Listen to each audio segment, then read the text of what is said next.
राधे राधे सगळ्यांना. आपण मार्च महिन्यापर्यंत बघितलं आहे. आता आज आपण एप्रिल महिन्यात बॉर्न झालेले कसे असतात ते जाणून घेऊया. महिना म्हणजे 4 नंबर. तर एप्रिल महिन्यामध्ये जे लोक बॉर्न होतात ते लोक फ्रेंड सर्कल त्यांचं भरपूर मोठं असतं असं म्हणायला हरकत नाही. म्हणजे दोस्तों के दोस्त होते हैं असं आपण म्हणू शकतो. त्यानंतर अट्रॅक्टिव्ह पर्सनॅलिटी असते त्यांची, ब्रेव असतात, थोडंसं रॉबिनहूड सारखे असतात की घेणं देणं काहीच नाही बट तरी तिथे जाऊन ते प्रॉब्लेम सॉल्व्ह करण्याचा प्रयत्न करतात, अशा टाईपचे असतात ते. त्यानंतर नॉलेजेबल असतात, तरी खूप त्यांची शार्प असते, इमोशनल असतात, डिप्लोमॅटिक असतात.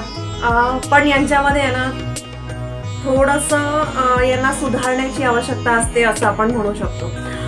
हे बरेचदा यांना बॉसी होऊन जातात. सो त्यांचा जो बॉसी नेचर आहे तो त्यांनी सुधारण्याची आवश्यकता आहे. त्यानंतर स्टबर्न होऊन जातात. हे स्वतःचे थॉट्स अजिबात यांना चेंज करण्याची इच्छा नसते. बाकी हे यांचा गिव्हिंग नेचर असते. हे प्रेमाने वागवतात, करतात सगळ्यांचं, पण मग नंतर मग त्यांचं काय म्हणू शकतो आपण, केलेला ते बोलूनही दाखवतात, अशा टाईपचे हे लोक असतात.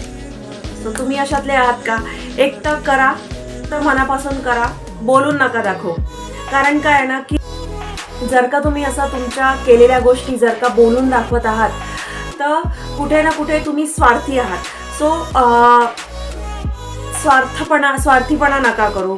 निस्वार्थपणे जेव्हा तुम्ही कुठली गोष्ट करता ना त्यावेळेस तुम्हाला त्याचा खूप चांगला रिझल्ट भेटतो. त्यावेळेस तुमचं जी काही तुम्ही गोष्ट केलेली आहे त्याचा अजून जास्त पॉझिटिव्ह इम्पॅक्ट तुमच्या लाईफवर होतो. जर का तुम्ही एप्रिल मंथ बॉर्न आहात तर तुम्हाला या गोष्टी लक्षात येतील, आणि नसतील लक्षात आल्या आजपर्यंत तर थोडंसं स्वतःकडे लक्ष द्या आणि या गोष्टी तुमच्यामध्ये आहेत का हे तुम्ही याबद्दल तुम्ही विचार करा. अजून अशा माहितीसाठी तुम्ही आम्हाला फॉलो करू शकता. सर्व लिंक्स डिस्क्रिप्शन बॉक्समध्ये दिलेले आहेत. राधे राधे.